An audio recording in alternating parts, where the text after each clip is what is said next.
In this video, I wanted to show how you can develop your own function and apply it to your main program.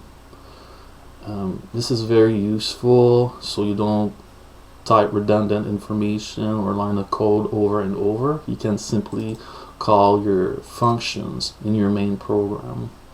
The sketch that I've built, or what I wanted to do, the challenge was to simulate a dispensing machine. My machine is very simple. It only dispenses 3 items: apple, bananas, and bottle of waters. I tried my best to make it bulletproof and have error message thrown when it happens. As well, I'm leveraging 2 LED, so when there's an error, you'll see the LED come up. When successful or depleting order, the green light will lit the number of time or the number of items that I wanted to receive, and so on. Sketch was a bit tricky because I wanted to use a method to compare strings, and this can be very hard, especially when you have a mix of integer, character, strings. So as you develop more program, you'll get familiar with these types of variable and make sure that you apply proper function so it works properly. If I open the serial monitor, the nano board is connected. The end user will be prompted to the menu as seen here in our sketch. So basically the end user has 3 choices, and I've as well put some conditions so he's limited to what he can do. This is a good challenge when you try to build something that interacts with end user. You try to make it bulletproof so there's no error, and limit what they can input. So in our case we have 3 choices.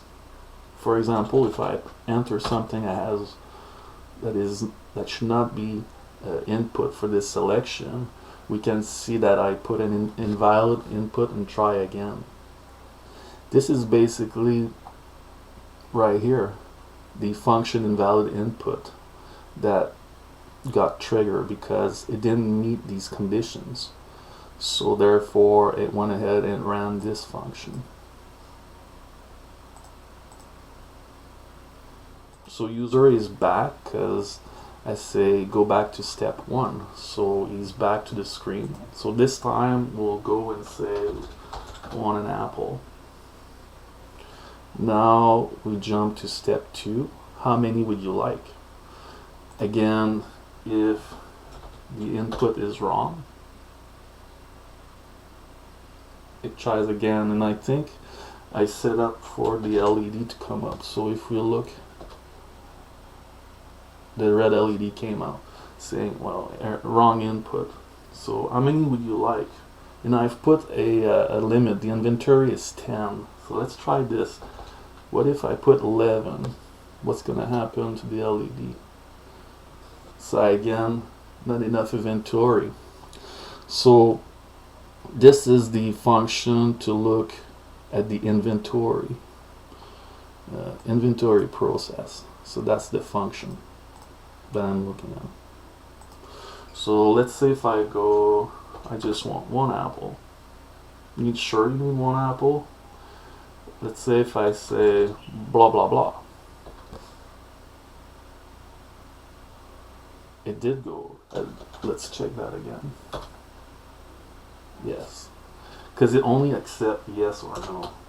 So let's say we say no. If I say no, it brings me back. Are you sure? If yes or no. If no, go back to step 2. So go back to that screen, just like we're seeing. So we'll go 2 apples. Are you sure? We'll go yes. If yes,